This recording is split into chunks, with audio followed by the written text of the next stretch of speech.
Hi, my name is Clark Murray, and I'm a focus group moderator.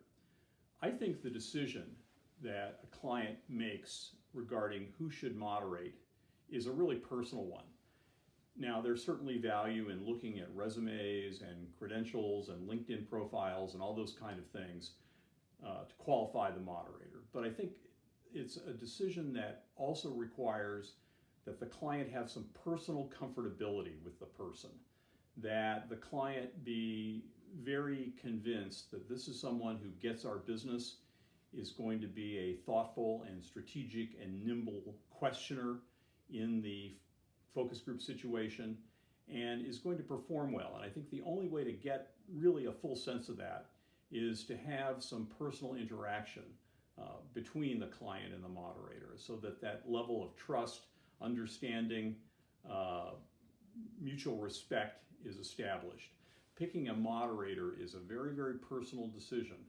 You need to have someone who you really feel at a gut level that you trust, that you like, that you feel is confident, that you feel is competent, that you know understands the underlying business issues.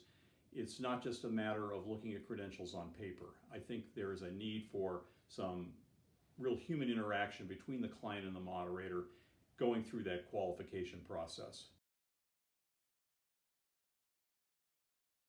My background is different from that of any other focus group moderator who I've ever met.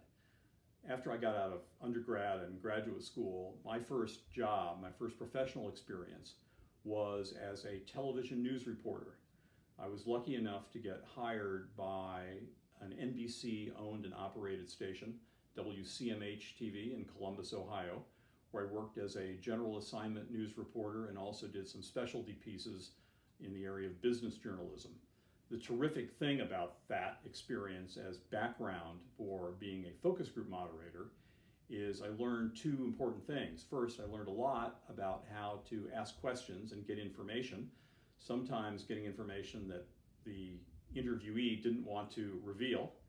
And also I learned how to take lots of information and organize it and edit it into a story that is easily digestible, easily understood by an audience. I was recruited out of journalism into the advertising world by J. Walter Thompson in Chicago. While there, I was fortunate enough to be the youngest person ever elected vice president in account management. I then ran into some additional luck by being recruited away by my client, Kraft Oscar Mayer.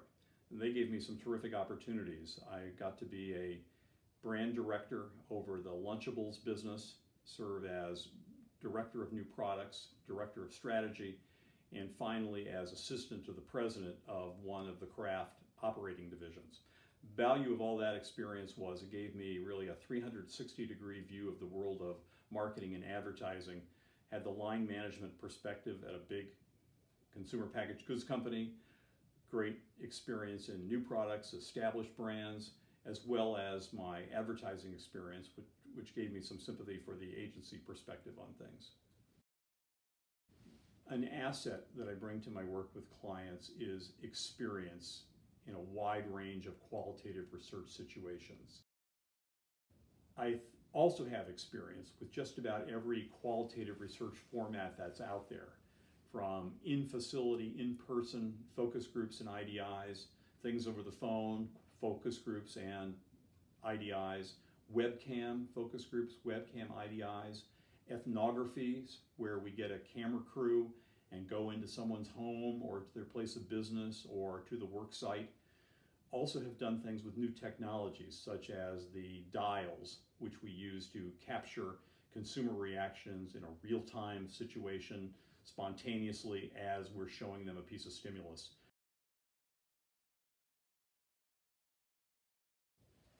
As a focus group moderator, I have a 3-point promise that I make to every one of my clients. Point number 1 is that I absolutely promise that I will deliver in my qualitative research work for you insights that are new and fresh and not repeats of things that you already know. There is nothing worse than a study and the client comes back and says, that was really good. Too bad that was mostly stuff that we already knew.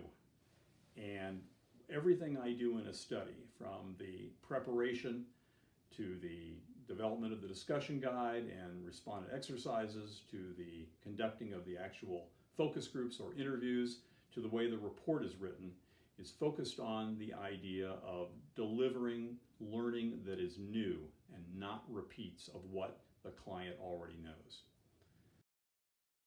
The second part of my promise to clients is that every report I deliver will tell a story and contain practical recommendations that you can use to make decisions and drive business results.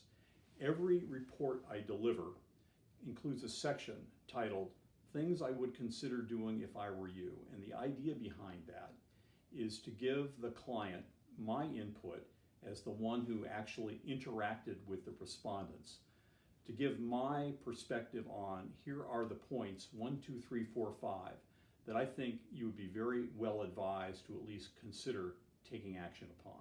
And I find clients really like that level of practicality, and they really like that level of specificity. The third point of my 3-point client promise is that I pledge to be the absolutely easiest focus group moderator who you ever work with.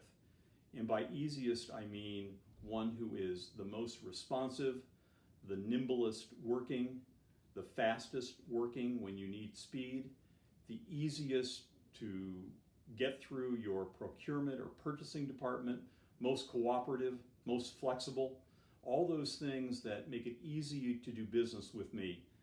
Those are really important priorities. And the last thing I want to do is add stress to the busy client's life. I want to be a stress reducer